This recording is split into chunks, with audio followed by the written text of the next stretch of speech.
P T I کا election commission کے تمام عہدیداروں کو ہٹانے کا مطالبہ چیف الیکشن کمشنر اور چاروں صوبائی ممبران کے خلاف آج سپریم جوڈیشل کونسل میں ریفرنس دائر کرنے کا فیصلہ۔ ریفرنس میں انتخابی نشان چھیننے، لیول پلینگ فیلڈ نہ دینے اور عام انتخابات مقررہ وقت پر نہ کرائے جانے کو جواز بنایا جائے گا۔ بانی پی ٹی آئی نے بطور وکیل علی ظفر کو الیکشن کمیشن کے خلاف ریفرنس دائر کرنے کی ذمہ داری سونپ دی۔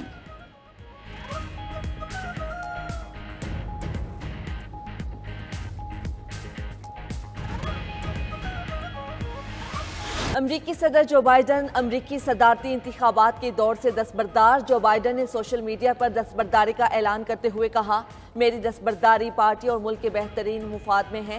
اپنے فیصلے کے بارے میں اس ہفتے قوم سے بات کروں گا۔ باقی مدت کے لیے بطور صدر ذمہ داریاں نبھاتا رہوں گا۔ امریکی صدر بننا میرے لیے فخر کی بات ہے۔ گزشتہ 3.5 سال ہم نے بطور قوم بے پناہ ترقی کی ہے۔ آج امریکہ دنیا کی سب سے مضبوط معیشت ہے۔ صدر جو بائیڈن پر ڈیموکریٹ پارٹی کی طرف سے دستبرداری کے لیے شدید دباؤ تھا۔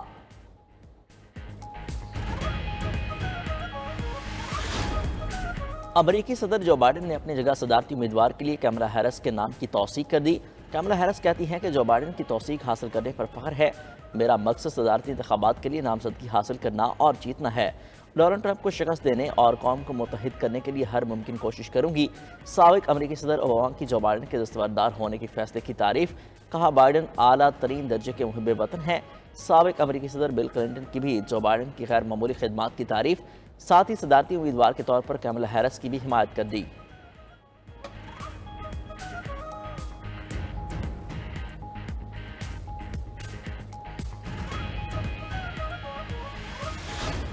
جو بائیڈن کے دستبردار ہونے پر عالمی رہنماؤں نے تعریفوں کے پل باندھ دیے۔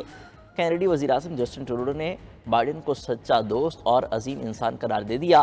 کہتے ہیں کہ بائیڈن جو کرتے ہیں ملک کی محبت میں کرتے ہیں۔ برطانوی وزیراعظم کیئر سٹارمر نے بھی بائیڈن کے فیصلے کو سراہا۔ جرمن چانسلر اولاف شولز نے بھی کہا بائیڈن کے فیصلے کا احترام کا مستحق ہے۔ ہسپانوی وزیراعظم کی بھی جو بائیڈن کے فیصلے کی تعریف۔ یوکرینی صدر بولے مشکل وقت میں بائیڈن کا فیصلہ قابل تعریف ہے۔ روس نے رد عمل دیتے ہوئے کہا انتخابات کو بھی 4 ماہ باقی ہیں، بہت کچھ بدل سکتا ہے۔ روس امریکہ کی صورتحال کی نگرانی کرے گا۔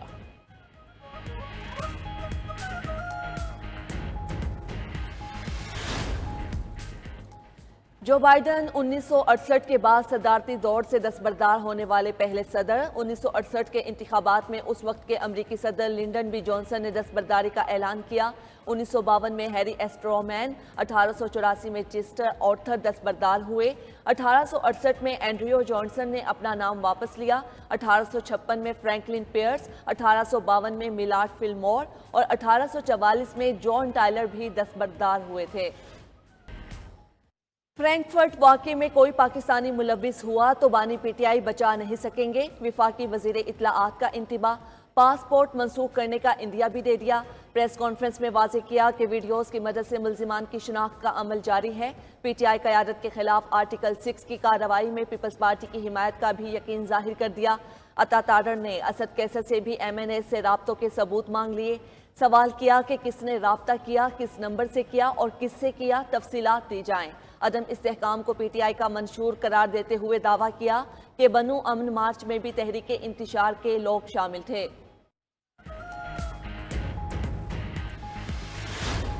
تحریک تحفظ آئین کو جمعے کو ملک بھر میں احتجاج کی کال دے دی۔ پی ٹی آئی رہنما اسد کیسر نے مخالفین کی جانب سے ایم این ایز کو خریدنے کی کوششوں کا دعویٰ کر دیا۔ وفاداریاں تبدیل کرنے کے لیے ارکان کے خلاف کریک ڈاؤن کا بے الزام۔ ویڈیو پیغام میں کہا ملک میں آگ اور خون کا کھیل کھیلا جا رہا ہے۔ حکومت امن و امان کی صورتحال بہتر بنانے میں ناکام ہو گئی۔ قیامت خیز اور بے تحاشا مہنگائی نے عوام کو تباہ کر دیا۔ جی ڈی اے سمیت دیگر جماعتوں سے احتجاج میں شرکت کی اپیل۔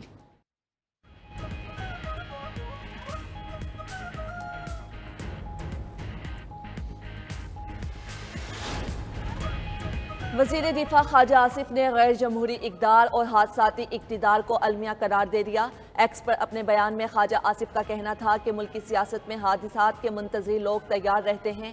75 سال میں بے شمار سیاسی حادثات ہوئے۔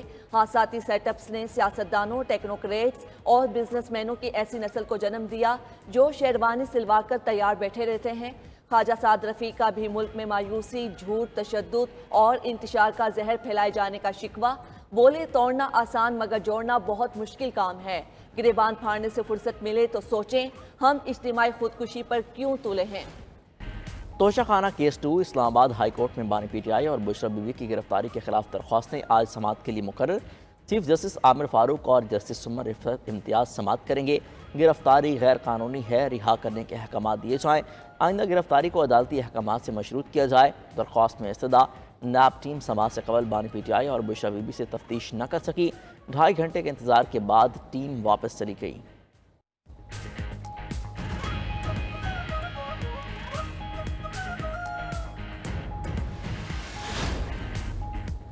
بنوں میں جرگے کی کوششوں سے امن قائم ہو گیا۔ وزیر اعلیٰ خیبر پختونخوا علی امین گنڈاپور نے آج جرگے سے بات چیت کا عندیہ دے دیا۔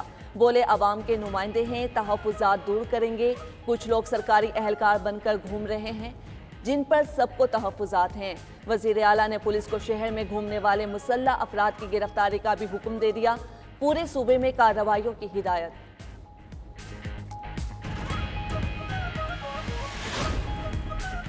آئی پی پی ایس معاہدے درد سر بن گئے، ملک بھر میں تاجر یک زبان، معاہدے ختم کرنے کا مطالبہ زور پکڑنے لگا۔ آئی پی پی ایس سے معاہدے ہی بجلی مہنگی ہونے کی بھی وجہ، 25% انڈسٹری بند ہو چکی، بجلی سستی نہ کی تو صورتحال مزید ابتر ہوگی۔ تاجروں نے ہاتھ کھڑے کر لیے۔ حکومت معاہدوں کی وجہ سے بعض پاور پلانٹ سے فی یونٹ بجلی 750 روپے میں خریدنے پر مجبور۔ سابق وفاقی وزیر گوہر اعجاز کا انکشاف، آگاہ کیا کہ کول پاور پلانٹ سے اوسطاً 200 روپے فی یونٹ بجلی خریدی جا رہی ہے۔ ونڈ اور سولر کا بھی فی یونٹ 50 روپے کا پڑ رہا ہے۔ مہنگے ترین آئی پی پی ایس کو ادائیگی کی مد میں 9500 ارب روپے دیے جانے کا بھی انکشاف۔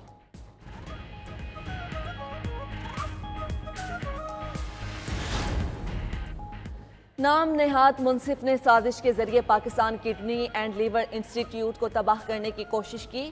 وزیر اعظم نے عوامی ترقی کے معاملات پر سیاست سے گریز کی تلقین کر دی۔ اسلام آباد میں جناح میڈیکل کمپلیکس کا سنگ بنیاد رکھنے کی تقریب سے خطاب میں دعویٰ کیا کہ ماضی میں پی کے ایل آئی منصوبے میں رخنہ ڈالنے کی کوشش کی گئی۔ وزیر اعظم نے جناح میڈیکل کمپلیکس کو 1 سال میں مکمل کرنے کا عزم بھی ظاہر کر دیا۔ بولے غریبوں کا مفت علاج کیا جائے گا۔ یاد دلایا کہ 6 ماہ میں لوڈ شیڈنگ ختم کرنے کی بات پر ان کا مذاق اڑایا گیا، لیکن نواز شریف کی قیادت میں لوڈ شیڈنگ ختم کر کے دکھائی۔ پاکستان کی تاریخ میں پہلی ایئر ایمبولینس نے کام شروع کر دیا، پنجاب کے عوام سے کیا گیا وعدہ وفا کر دیا۔ وزیر اعلیٰ پنجاب کا ٹویٹ، میاوالی میں چھت سے گر کر مفلوج ہونے والی مریضہ کو ایئر ایمبولینس کے ذریعے پنڈی منتقل کر دیا گیا۔ وزیر اعلیٰ پنجاب کی زیر صدارت اجلاس میں ٹاپٹا پروجیکٹ سے متعلق بھی اہم فیصلے، پبلک پرائیویٹ پارٹنرشپ کو فروغ دینے کا حکم، لینگویج کورسز متعارف کروانے کی منظوری، heavy machinery driving operating course کی آؤٹ سورسنگ کا بھی فیصلہ۔ وزیر اعلیٰ نے 9 شہروں میں 45 ویلڈنگ ورکشاپس بنانے کی منظوری دے دی۔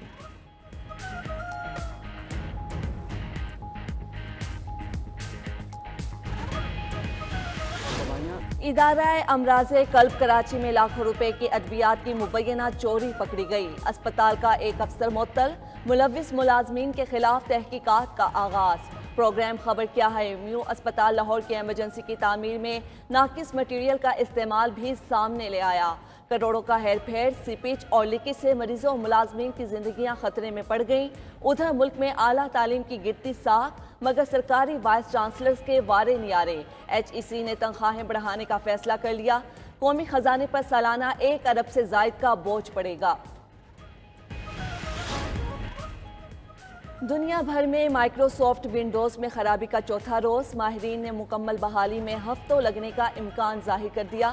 پاکستان میں بھی سوشل میڈیا ایپلیکیشن ایک کے بعد ایک ڈاؤن ہونے لگی، واٹس ایپ سروسز مکمل بحال نہ ہو سکیں۔ غیر قانونی وی پی این کے استعمال نے کروڑوں پاکستانی صارفین کو سائبر سپیس میں غیر محفوظ بنا دیا۔ کراچی میں بارش نے گرمی کی چھٹی کرا دی، لیکن گلیاں اور سڑکیں تالاب کا منظر پیش کرنے لگیں۔ کئی علاقوں میں سڑکوں پر گڑھے پڑ گئے۔ گھنٹوں بعد بھی شہر میں نکاسی آب کا کام شروع نہ کیا جا سکا۔ مصروف ترین شاہراہوں پر ٹریفک کی روانی شدید متاثر۔ لاہور میں بھی مونسون کے بادل خوب برسے، کہیں ہلکی تو کہیں تیز بارش ریکارڈ کی گئی۔ مونسون کا نیا سسٹم بھی ملک میں آج داخل ہوگا۔ پی ڈی ایم نے متعلقہ حکام کو الرٹ جاری کر دیا۔ پنجاب، سندھ اور بلوچستان میں طوفانی بارشوں کا امکان، ندی نالوں میں طغیانی کا خدشہ۔ خیبر پختونخوا، کشمیر اور گلگت بلتستان میں بھی 27 جولائی تک بارش متوقع۔